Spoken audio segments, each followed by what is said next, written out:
Hi, everybody. I'm Melinda Emerson, the Small Biz Lady, America's #1 small business expert. And it is my pleasure to welcome you to another episode of the Small Biz Chat podcast.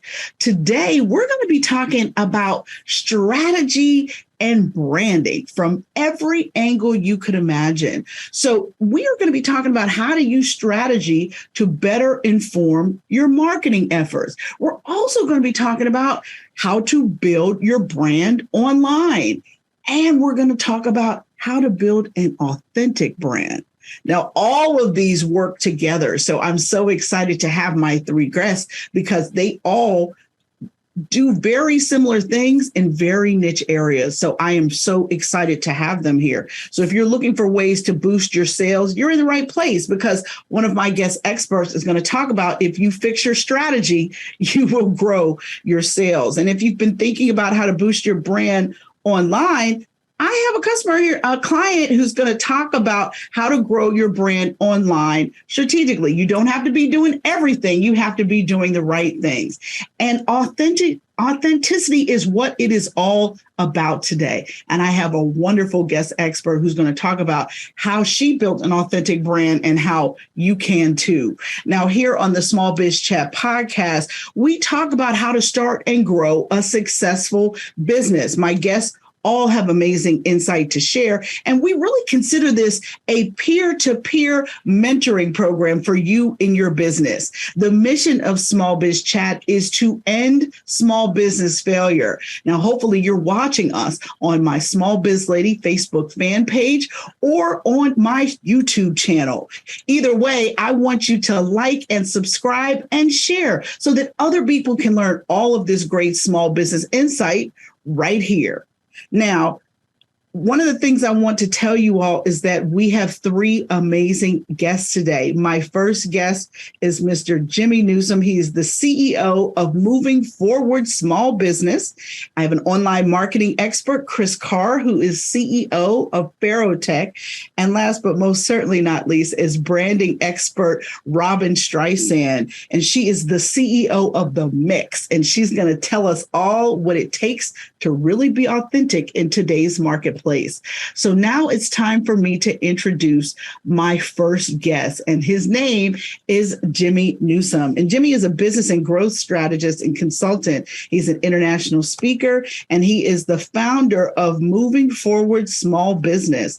He specializes in working with small businesses and entrepreneurs, and he is a contributor and leadership network member with entrepreneur.com. Newsome holds industry certifications in Google, HubSpot, SEMrush, Cascade, and many others, and serves as a board and committee member for various private, government, and nonprofit organizations. For more information about him, go to movingforwardsmallbusiness.com. Jimmy, welcome to the Small Biz Chat podcast.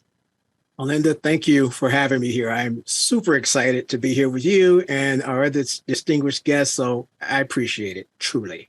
Awesome. So give us your backstory, Jimmy. How did you get started? I mean, how did you become like the strategy guru?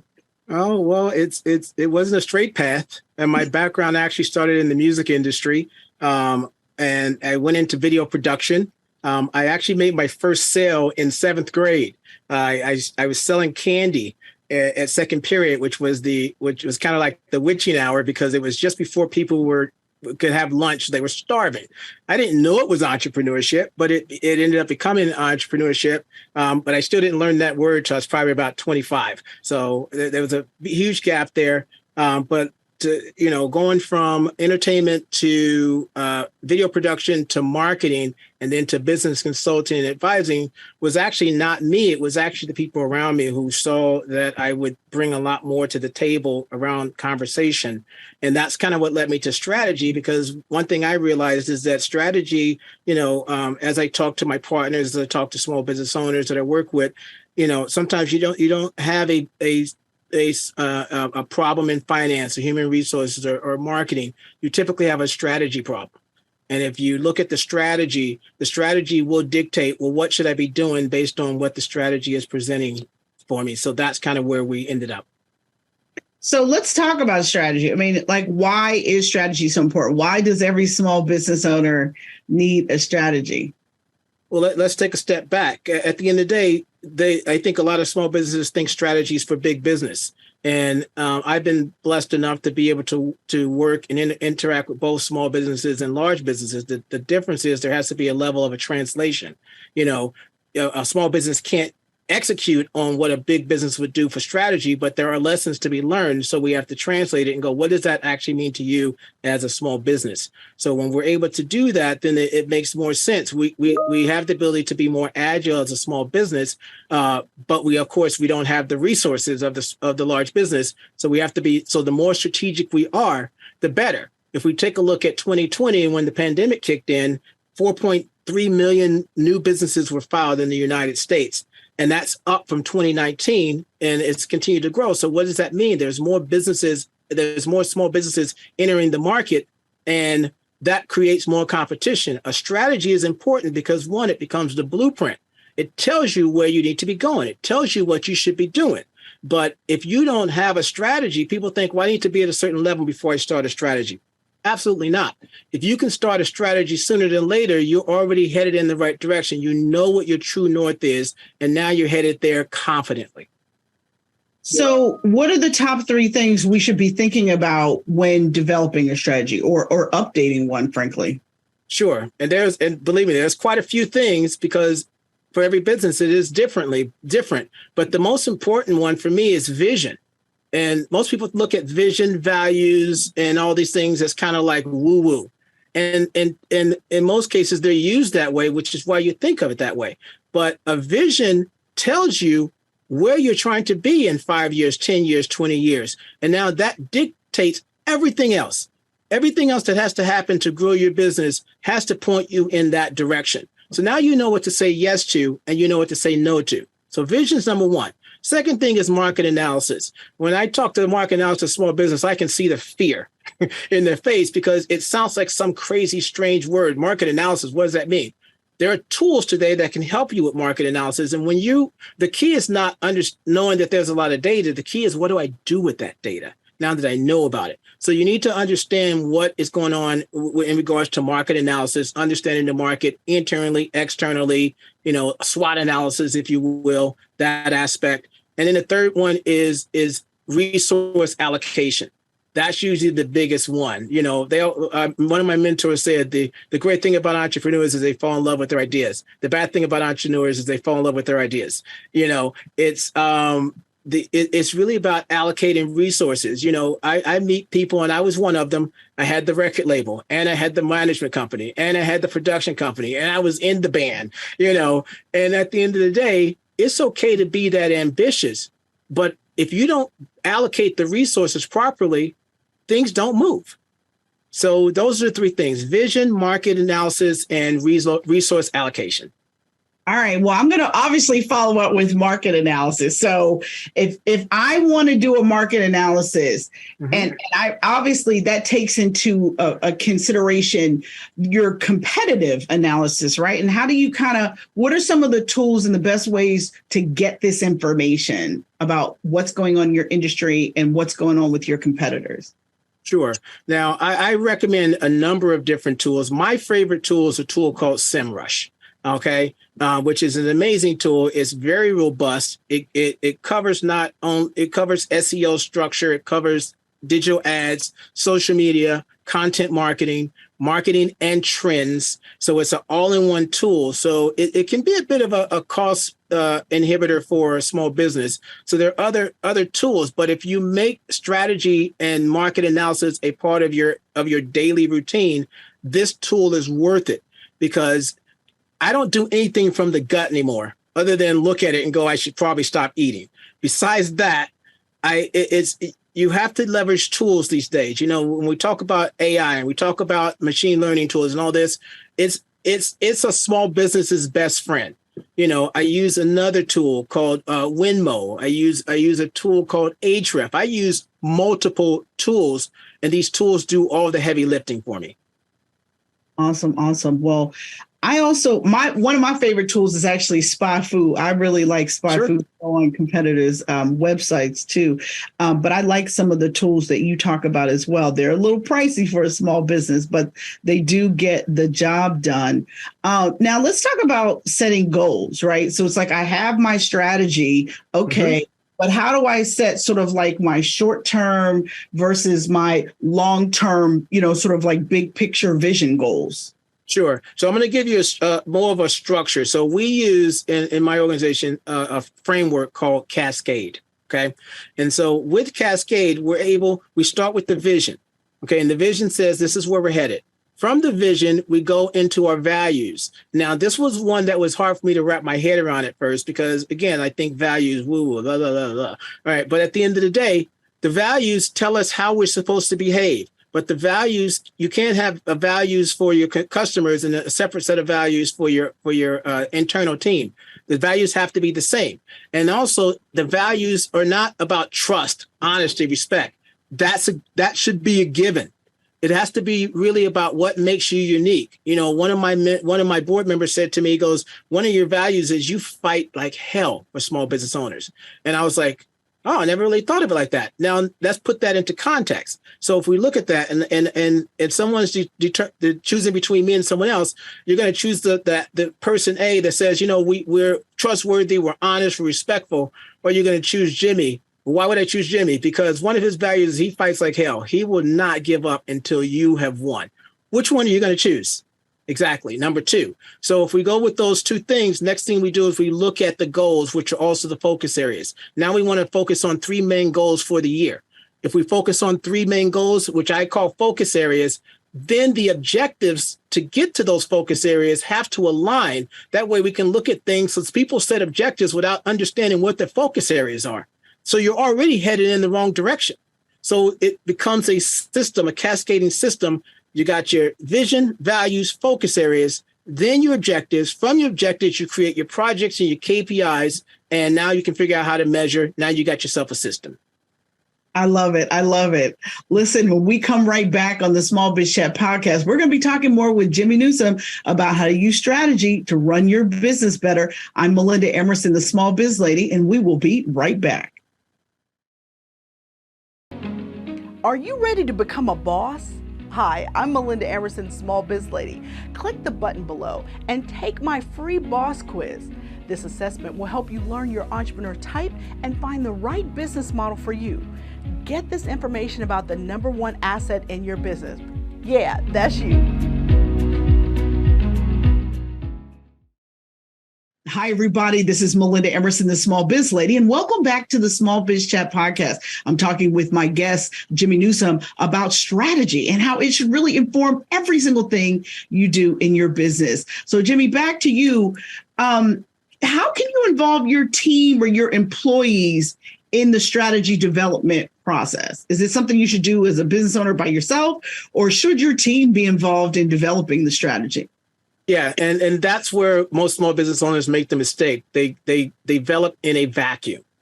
If you want people to buy into the big vision, you want people to follow you on that journey, there are things that you have to do as a business owner to kind of set the point the ship in the right direction.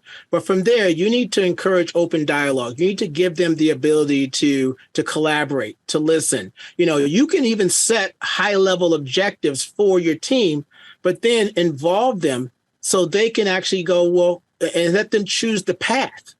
Because at the end of the day, the path is what's important. But if they're bought into the path and they understand how their contribution contributes to the big plan and how that whole level of transparency, why we do what we do, there's more buy-in, and now they own it. And when they own it, they feel more of an obligation to fulfill on that obligation, that promise, and again, that's when it goes back up to the top. People want to work for an organization that cares about a community. So if you're always talking about your products and services versus your purpose, vision, and mission, you're already headed in the wrong direction. So, you really got to involve them in at any and every opportunity. And the more they're involved, the better the opportunity will be that things will work in the right direction and everybody's on board at 100% all the time. So talk to me about the obstacles go. This all sounds great. Everybody's going to love developing the new strategy and everybody's going to work on it. Okay. Well, what are some of the obstacles that people run into when they are developing a new strategy for their business? Sure. So Cascade, the tool that I use a lot, says it best. They say execute when it comes to, they say 9 out of 10 business companies that have a strategy fail. 9 out of 10, not the ones who don't have it, but the ones who do have it. And the biggest thing is they fail on execution, and alignment is always the problem. Okay. Mm-hmm. So you have to create alignment with and that's all about accountability. So the problem is always, lack of resources, a lack of understanding about what we're trying to achieve, unclear vision, values, and focus areas, or ones that are not really fleshed out. So it's very clear. You should be able to talk to me about someone should be able to talk to me about your business without you ever being in the room. If you leave anything up to interpretation, it's already unclear. I need people to be able to sell for me if I never, ever talk to the person that they're trying to sell it to. That's when you know that everybody's on board. So it's lack of resources, it's competition. It's someone's doing it better than you. I had a conversation yesterday about competition, but being in competition with yourself. I know I have competitors, but I feel like I don't have competition, and I'm not trying to serve everybody. Whenever I hear the term, everybody's my customer, I run. I do not want you as a customer. I'm saying that right now for anybody. I'm not trying to insult you, but listen, I like to win, and you're making it hard for me to win for you. So there are a lot of things, but it's really about understanding that I need to make strategy a part of our daily activity. Well, what about, I want you to really ask you about, okay, so I have this strategy, but then something like the pandemic happens, right? So when should a small business consider revisiting its strategy? Like obviously a global pandemic is like a once in a lifetime thing, but what normal things should trigger a review of the strategy? Well, one, you shouldn't even need a trigger. You should be doing this on a regular basis. So you need to be reviewing your strategy, if not daily, depending on your job position, at least weekly and monthly. We talk about creating meetings. And there's this whole big thing about getting rid of meetings. The problem is we got to get better at them, so we need to be having meetings and they talk about the different levels of strategy, depending on if they're one-on-one meetings, department-based meetings, board meetings, and only showing the data that's important. And that data should always be rooted in strategy. Okay. So that's one. Two, you need a tracking mechanism. So when I set some pretty audacious goals for my business about in 2020, and I presented it to my board member, and this is kind of what really triggered me and scared the hell out of me at the same time, because I was like, oh my goodness, I gotta make sure this happens. And I know I can be slightly distracted by the blinky shiny. So I searched for tools because I'm a tools guy, and to help me. And so there are tools out there that can help you manage your strategy and also make it accessible to every single person on your team, in your organization. So everybody has direct access to the strategy and they can see how they contribute to it. And so when something like the pandemic happens, you've already kind of have contingency plans in place. You can see how you can make adjustments. You can see where there might be opportunities for innovation. All these things start to happen, but you can't create a strategy and hide it away on a Google Drive, or if you're really old school, in a file cabinet. So you need to put it in a place where it's easily accessible and people are accessible because it's a part of their job as of today. I love it. All right, Jimmy, what is the best business advice anyone has ever given you? If you can't find someone to do it, don't do it.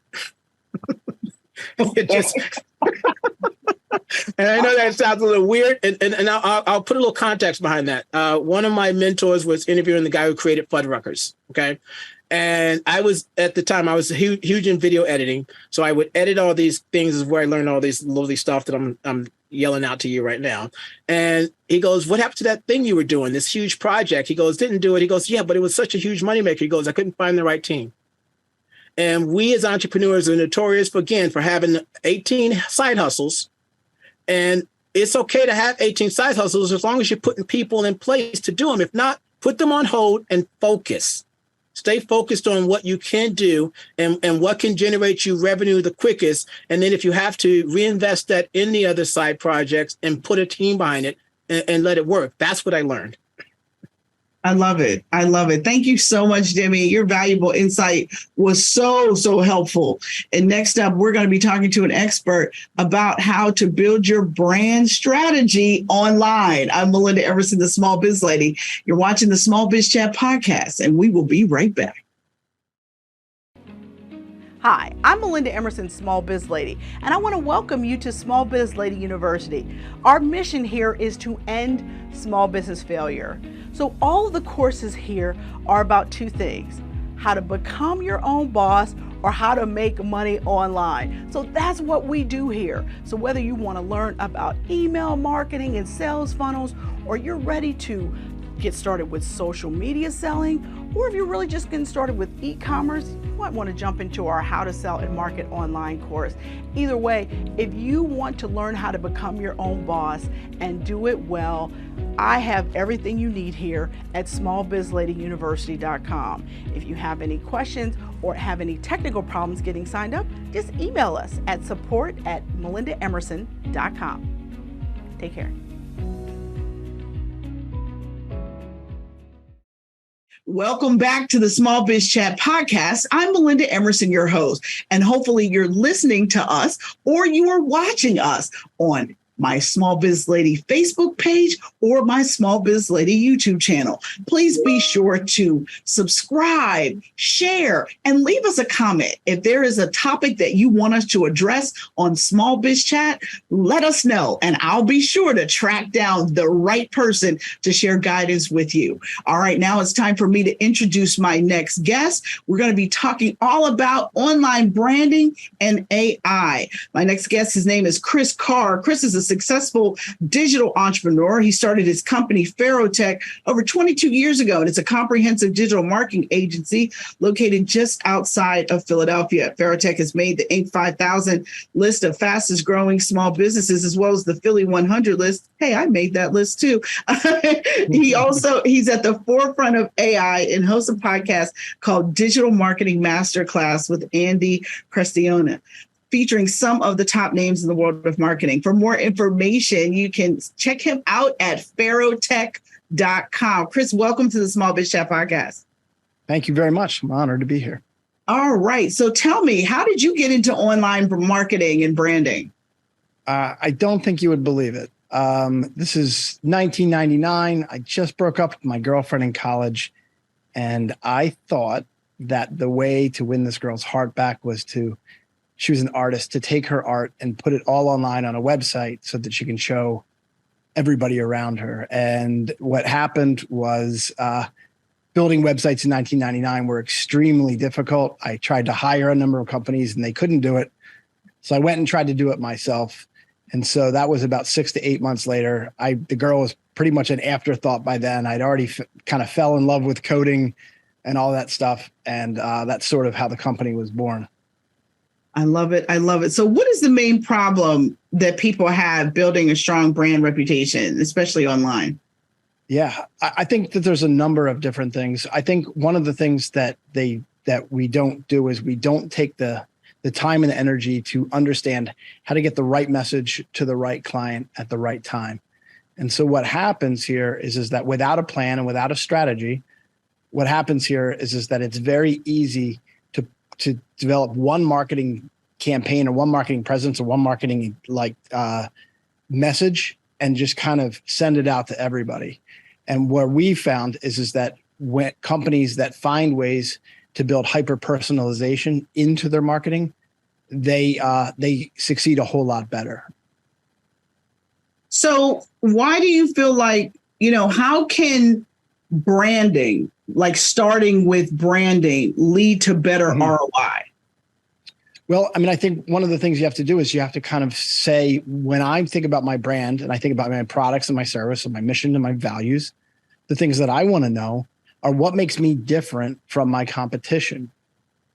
And when I know what separates me from my differentiators, when I know what my differentiators are, I focus my brand on what makes me different. Because if it's just a commodity and you can get it at every single corner or any single website, you're just kind of like in the same bucket as everyone else. But when you focus on your branding and you figure out, hey, what makes us unique? How do we do this process better than everyone else? How are we more efficient? How do we make you more money?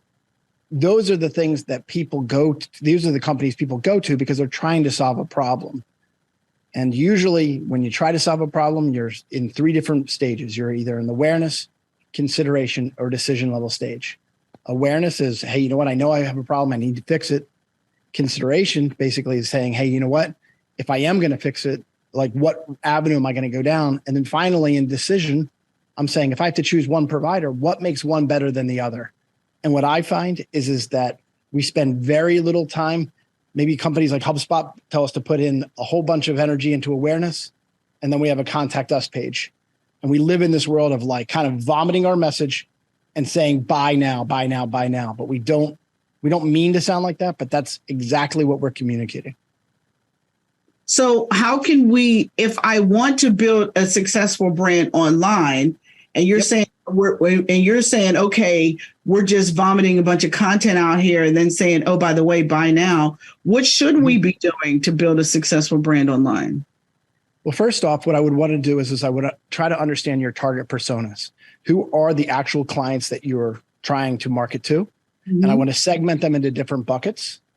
And then what I want to be able to do is I want to be able to figure out what are my lead generation processes to reach each of these target audiences, because they're commonly not always the same. Sometimes they're finding you through SEO, social media, or paid ads. Other times you have to interrupt their pattern. If they're a disruptive industry, you're going to have to do that. You're going to have to interrupt people's patterns because they didn't even know that problem could be solved. And then there might be other different target audiences as well, but each approach and each audience is different. So it's not like a different stroke. It's not a different idea or campaign for each company. It's literally almost a different campaign for each persona. I like that. So let's talk about AI, right? Because AI is what is buzzing around. Everybody is talking about AI right now. And I really want to understand, what do you think companies should be doing to leverage AI right now? I found a great new website called There's an AI for That. So there is an AI for like everything, right? But what should people be doing to effectively, leverage AI in their branding and marketing process? The first thing they have to do is they have to ask the question. And what I mean by that is that when you think of AI, everyone is sort of scared of the doom and gloom that this might take my job, and it absolutely could. And here's what you have to kind of say is that you have to say, I'm a writer. I'm not going to lose my job to AI. I'm going to lose my job to a writer who uses AI. And so my point is, if you're a company that's not willing to adopt that technology, if you're an individual who's not willing to adopt that technology, there's a chance you will get replaced by somebody who does. Because this technology is not small. This is probably the most monumental thing I've seen in 22 years. And if we were to have this show 3 months from now, I could be talking about AI in a radically different way. Literally, it's like a rocket ship. And I have used it to catapult our business in how we message, how we communicate, how we brand, how we analyze. So if you, how do you identify and target, with you now have all this great technology that can help you do it faster? How are you targeting differently? How are you maximizing your brand visibility against these tools? Well, I'm using with these tools. So what I'm saying is, let's say hypothetically, I'm developing a content marketing strategy. I know that I can write content. I'm probably going to get about a 30% improvement on efficiency with that content.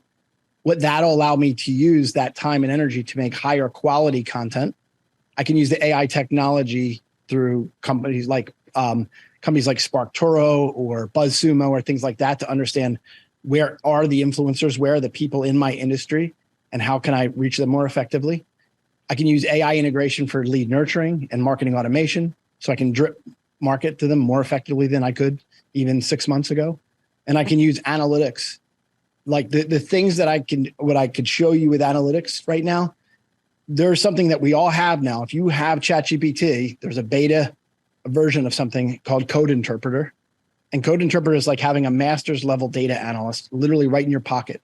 And so what the world should be doing right now is finding ways to export their data from all their softwares.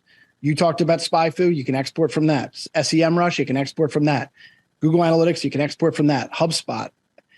Collect all of that information into a spreadsheet and upload it into Code Interpreter and talk to your data.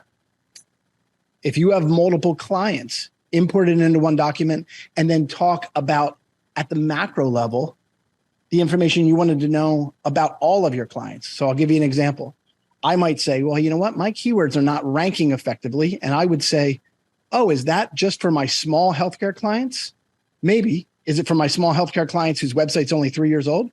Is it only for the ones that I don't have a point of contact that I'm only speaking with their leadership team? Is it for the ones that only blog twice a month? Is it for ones that are not doing a social media campaign? So if I know that all about one client and I'm saying, oh, wow, that's kind of like this anomaly, I can ask Code Interpreter, is this affecting all my clients? Just my large clients? What about the ones under this account manager? All of this stuff is all in data format, but you literally had to go lane by lane, client by client, and trying to get correlation, causation. It was nearly impossible. Now, like literally, if you can think of the question, the data is there, and it spits the answer right back out to you, and it's shockingly effective. Wow, you're like really, really dropping pearls out here. Tell me this before we go to commercial break. How is SEO being affected by these new tools? Like, is SEO still something that we all need to be investing in, or because we know more information about our clients and where they're hanging out online, do we still need it? Well, you absolutely need it. You absolutely need it. I mean, I think it's something like 70% of all non-referral based leads originate from the web if you're not in a disruptive industry. What I mean by that is either you ask a friend or you go find it yourself. And the only place to really go find it yourself commonly is through search. That's for the seekers. Everyone else has been interrupted. You've been interrupted by an ad. You've been interrupted by something on social media. You didn't go to social media to find out, oh my goodness, I need new gutters. You know what I mean? Like you didn't go to Facebook hoping to find that information out. It hit me and I'm like, you know what? I actually think I could actually use new gutters. It's been a while. Do you know what I mean? So back to your SEO question, a couple different factors you have to think of. When you do SEO, right? We used to, if you were not a great SEO, companies like HubSpot and things like that would say, let's go after keywords that have high visibility but low competition. Now that companies can build content in volume, those low competition keywords now have competition. So you actually have to be good at SEO. The next thing you got to wear after that is something that Google's putting out called SGI. So imagine that I go to the search engine results page and I expect to see 10 blue links of possible options. But at the very top is literally ChatGPT that says, I'm looking for new gutters. And it says, these are three companies. These are three companies that offer gutters, but I can chat right into the search engine about, well, do any of these companies offer free installation? What about financing? And literally at the very top of your page, you haven't even gone to any of the 10 links that we all need to grow our business on. You could stay right at the top. But I can talk forever on this topic. It's very complex. Chris, you're making my head hurt. You're scaring me. All right. So listen, when we come back from our commercial break, we're going to talk more with Chris Carr about AI, branding, your business, and what we all need to be doing online. Stay with us. We'll be right back. Are you ready to become a boss? Hi, I'm Melinda Emerson, Small Biz Lady. Click the button below and take my free boss quiz. This assessment will help you learn your entrepreneur type and find the right business model for you. Get this information about the number one asset in your business.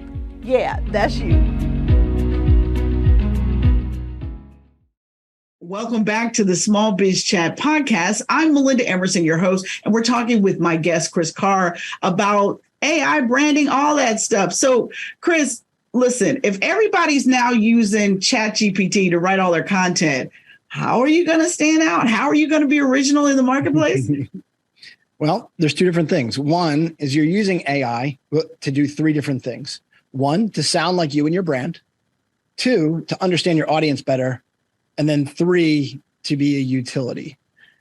I probably don't have enough time to talk about 2 and 3, so I'm only going to talk about the first one. How do you make AI sound like you and your brand? 9 times out of 10, we jump onto a chat, something like ChatGPT, and we start doing it and say, hey, write me a 1,500-word blog about new gutters for my house. I don't know why I'm stuck on gutters, so please ignore that. But anyhow, new gutters for my house. What the chat doesn't know is, are you an installer or are you someone that's going to have it for your house? Do you have a budget for this? How old is your house? It doesn't know any context whatsoever. All right. And so what you have to do is you have to do something called chat priming. And what chat priming essentially is that you develop a document that is everything about your buyer personas, everything about your brand, about your values, your best performing blogs, your best performing social media. And then you take testimonials, case studies, and you put that all into one document. And then you import that into the chat before you even begin working with it. And the first question you say is, I'm going to develop content. Please only reference the information that I put above, and then we can fill in the gaps from there. So what you've done is you sort of taught the AI how to think and act like you, because if you don't do that, it's going to sound like it's going to sound like AI. And I do believe that it's just a matter of time before humans can smell AI and just see it. And they're like, that's a machine and that's not genuine. I can actually already do it, but but all right. So let's talk about we've talked a lot about AI and all this stuff, but what about branding? Because branding still has a lot to do with this. If you don't have a brand, you can use ChatGPT all you want to, it won't matter. Mm-hmm. Well, the first thing I want to do is I want to talk about the importance of brand. Obviously, I'm not the only marketer in the world that talks about brand, but here's what I'm going to tell you is that let's say hypothetically AI does change the game. If that happens, there's a very good chance that people are going to come to your less people are going to come to your website. It's just until you can figure that out. So every second counts. Okay. So the thing is that if you're going to have less traffic to your website, when they get there, they have to have a very enriching experience. That they know that they're solving your problems, that they know that you have an authentic promise, that there's proof that this is not the first rodeo, and an offer where I can get started, but it's not like buy now. It's like, hey, how do I take the first step? All of these things are absolutely critical, and they have to hit them right in the face, and they have to not make them think. So many times we're trying to make the website look so cool that they get there. I've seen this a million times. It's like, super cool website. What do you do again? It happens all the time. So here's the deal. Here's what we do as a company. When we work with a company, we do not give you a quote. You'll say, well, hey, how much does it cost to do our marketing campaign? I'm like, I'm not even going to give you a quote. Here's what we do. This is that we do a 10-week deep dive into your marketing, and we develop a 1 to 3 year roadmap on how to scale your business. And this includes your brand. So if you want to grow by 10 million, I need to know how many sales does it take to get to 10 million? And then if I want to know how many sales, I need to know how many leads do I have to get? If I know how many leads I have to get, I need to know how many visitors I have to get. Therefore, because I work backwards, I essentially know how many visitors it takes to look at your content to get to 10 million. A lot of times marketing companies literally are like, well, we just haven't had the growth. I'm like, well, I got you a bunch of Facebook likes. Ooh, I tell people about likes all the time. It's like, baby, you need email addresses. Likes is not going I know that's the same way I am. At all. Like email's trackable, boo. Right. Yep. Chris, only as good as your database. All day. But listen, tell me, what is the best business advice that you've ever been given? Well, I mean, just as a person like myself, stop trying to be great at all things. Know your lane. I have two really great business partners, and I've got an amazing team behind me. And I tried to be the greatest leader possible, the greatest thought leader, the greatest product developer, all those things. Pick two, be really, really, really good at two, and then build a team around you that can do the rest, and go to bed at night knowing that you're good at your two. Because if you try to be all things, you're going to go nowhere. I love it. I love it. Thank you so much, Chris. You have really imparted so many amazing gems. And I can't wait to get the response from my listeners from hearing your interview. So thank you so much. And when we come right back, we're going to be talking about branding and building an authentic brand, because they're two very different things. You're watching the Small Biz Chat podcast, and we will be right back. Hi, I'm Melinda Emerson, Small Biz Lady, and I want to welcome you to Small Biz Lady University. Our mission here is to end small business failure. So all of the courses here are about two things: how to become your own boss or how to make money online. So that's what we do here. So whether you want to learn about email marketing and sales funnels, or you're ready to get started with social media selling, or if you're really just getting started with e-commerce, you might want to jump into our How to Sell and Market Online course. Either way, if you want to learn how to become your own boss and do it well, I have everything you need here at smallbizladyuniversity.com. If you have any questions or have any technical problems getting signed up, just email us at support@melindaemerson.com. Take care. Welcome back to the Small Biz Chat podcast. I'm Melinda Emerson, Small Biz Lady, your host. And now it is my pleasure to introduce my next guest, my good friend, Robyn Streisand. And she's going to be talking to us about how to build an authentic brand. Now, Robyn is the founder of The Mix and Titanium, and she founded those companies with diversity in mind. She's a trailblazer in the LGBTQ community, and she has made it her mission to make marketing and advertising more inclusive. As the recipient of Ad Age's Women to Watch and the Out 100, Robyn is recognized as a gifted connector, strategic problem solver, and a champion of marginalized communities. Having led The Mix for 25 years, Robyn has built her creative agency into a formidable offering for Fortune 500 brands. And with her 2014 launch of Titanium Worldwide, it is the first collective of certified diverse marketing, media, and communications agencies. She continues her quest to provide innovative solutions to corporate America. Robyn is living proof that when you lead with love, the ROI is remarkable. For more information, go to The Mix, that's with 2 X's, NYC.com. Robyn, welcome to the Small Biz Chat podcast. Oh my God. Thank you so much for having me. It's so good to see you, and I'm thrilled to be here. Oh my gosh, I can't wait to jump in. So quickly, give us your backstory, right? How did you get into business? Yes. So I started my career on the client side, working for a major Fortune 500 brand in marketing. I did that for 10 years. And what I saw was the consistent theme is how companies have a tendency to just keep doing what's not working. And as a young person, like out of college, I'm like, why do we keep doing this? Why do we keep doing this? It's not working. We're not getting the ROI. And I found myself just always being like in the, one side of the boxing ring, until there was a time where I could literally jump ship and do something else. I never had it in my plan or on my roadmap that I was going to own a business, but when the time is right and the door is open, here I go. I'm leaving my very secure Fortune 500 job, and I'm opening up my own agency in my apartment by myself, because it was very cool back then to open up and, have your company be in your home.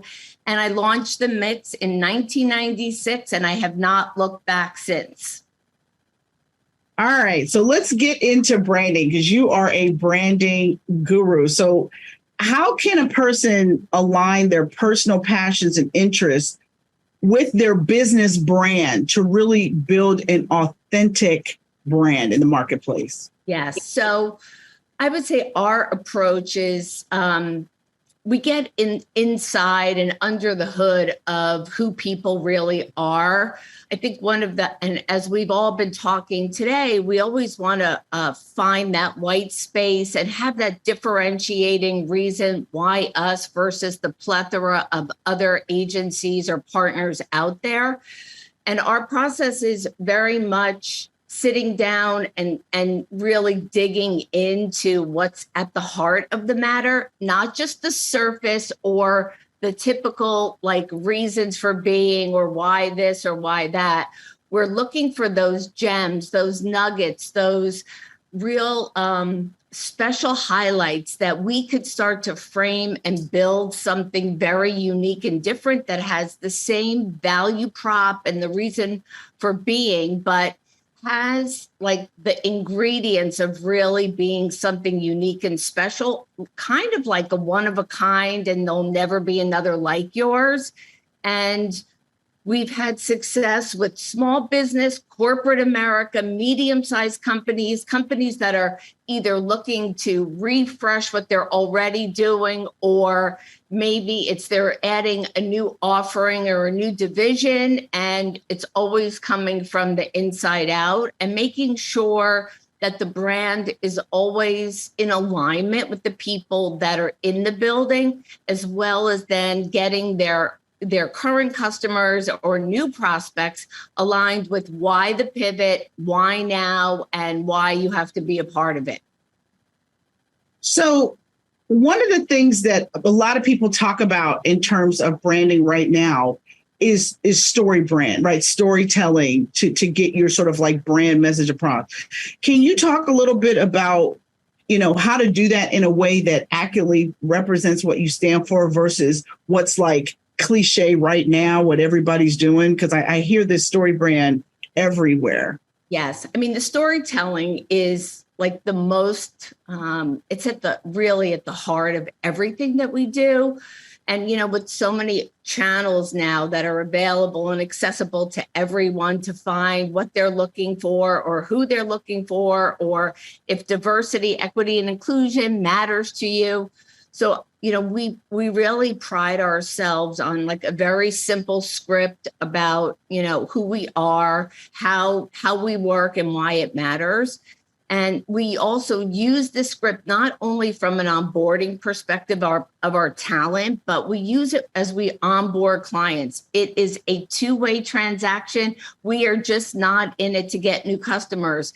They have to be aligned with us in a way that makes the time, the investment, and the energy that we're putting into these solving the complexity of the problems that we are all facing today. Like, we have to be on the same page. And oftentimes, like what we see a lot, especially in senior level roles in marketing, is that, they think they know it all, and they're really just looking for somebody to be an execution arm. And we're not the right partner for that. Can we execute?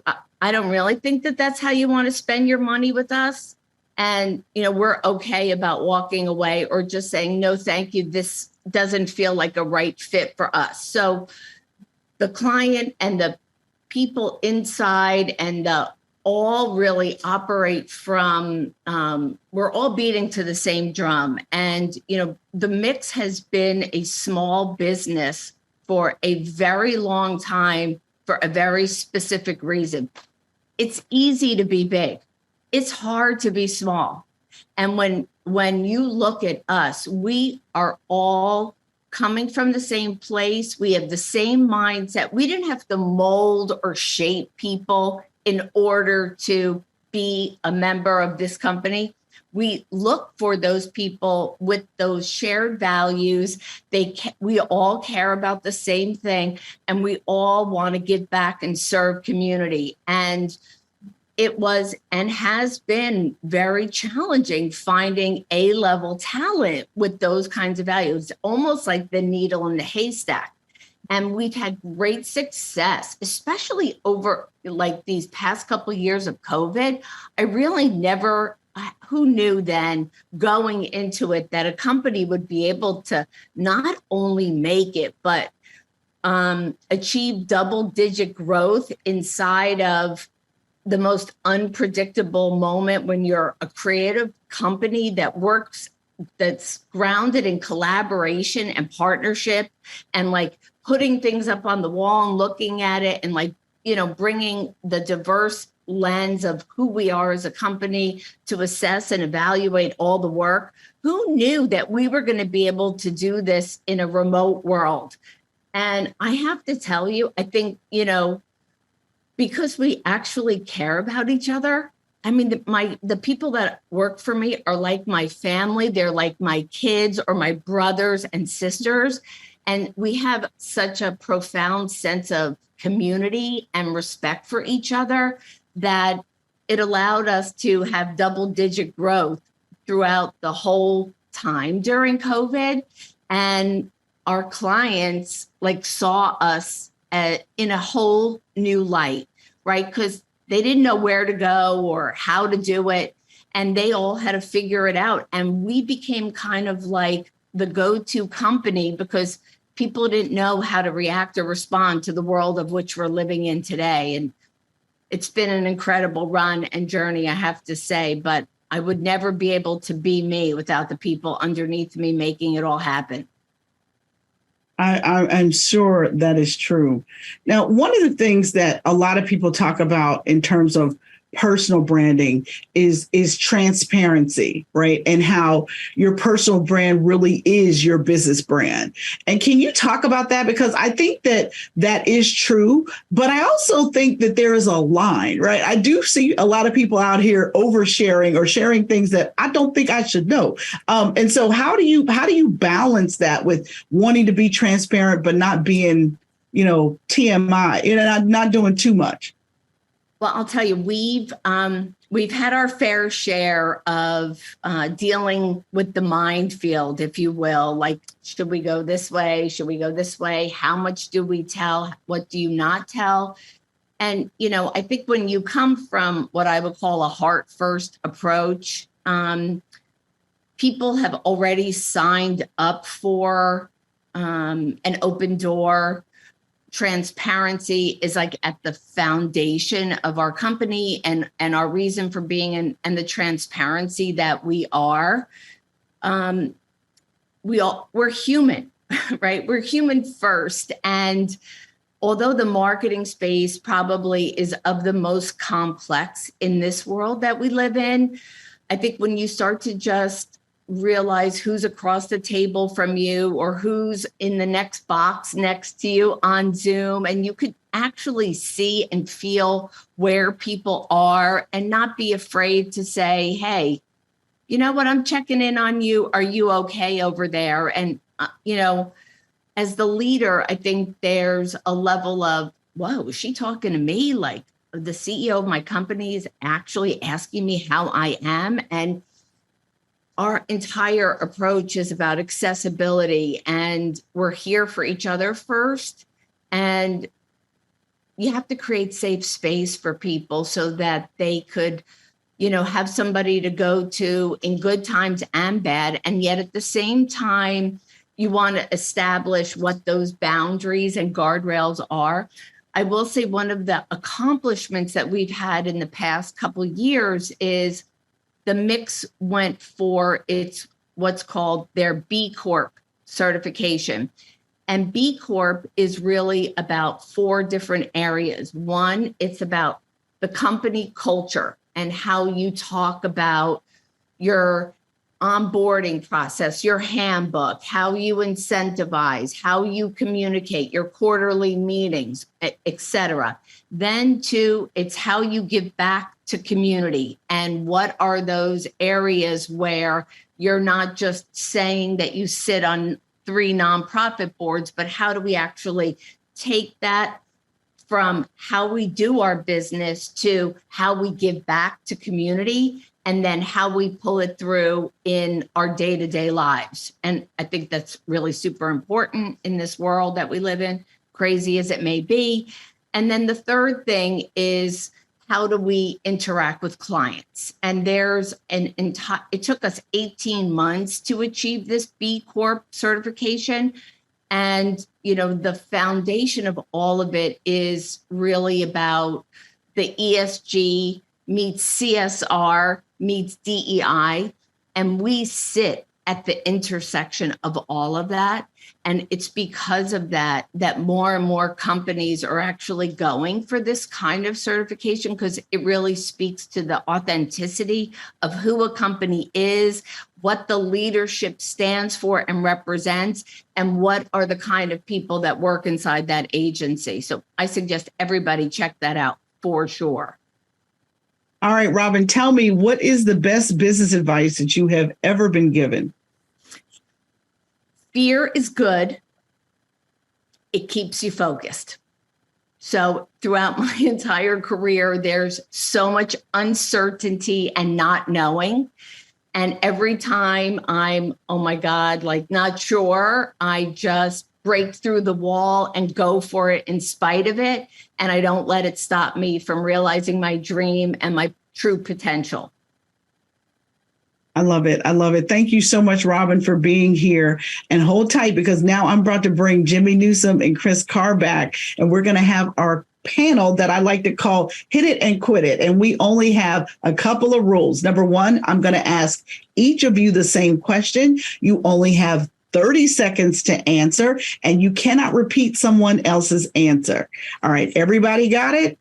All right, so my first question, I'm coming to you, Jimmy, first, then you, Chris, and then you, Robyn. All right, here we go. My first question is, what is your favorite podcast? Jimmy, what is your favorite podcast? Entrepreneur on Fire. That's a good one. That's a good one. Chris, what is your favorite podcast? The Marketing AI Institute podcast. Of course, that's your favorite podcast. Of course. Robyn, what is your favorite podcast? Rashad.Substack. I love Rashad's podcast too. He is amazing. He is absolutely amazing. All right, great. Second question, Chris, you first this time, then you, Robyn, then you, Jimmy. What is your favorite business app? Favorite business app? I use one called Voxer. Voxer allows you to basically, it's just like text message, but it's like audio and it goes in the cloud. And that is how I communicate with my team when they all ask, hey, do you have 5 minutes for a meeting? I'm like, no, but send me that message and I answer all those messages in my own time. Love it. Love it. Robyn, what's your favorite business app? It's more like a love-hate relationship, but I'd have to say Slack saved our life. Yeah, I have a love-hate relationship with Slack too. Jimmy, what is your favorite business app? All right, this is going to be funny and weird, but LinkedIn. Hey, no, LinkedIn is the number one B2B sales tool. So no, that's not weird to me at all. I'm a big LinkedIn fan and user. All right, third question. Robyn, this one's coming to you first, then you, Jimmy, then you, Chris. What is your favorite old school marketing tip? Send a letter. Send a letter. I love it. I love it. I'm a big fan of handwritten notes myself. Chris, what's your favorite? All right, this is a little bit long. It's an old school, new school. I take a post that you did on LinkedIn or Facebook or whatever. I take a screen grab of it, and then I text you and say, oh, wow, I really like that post. When you take something from one medium, put it in a different context, they will answer your text. If you just put a comment below on LinkedIn, they just treat it like, I don't know, just like you're sort of like a fan, but you never get a conversation out of that. Rarely get a conversation out of that. When you put it in text format, you always get a conversation. All right, I'll take that. I'll take that. Jimmy, what's your favorite old school marketing tip? A phone call. Yeah, magic still happens on the phone. I love that. I love that.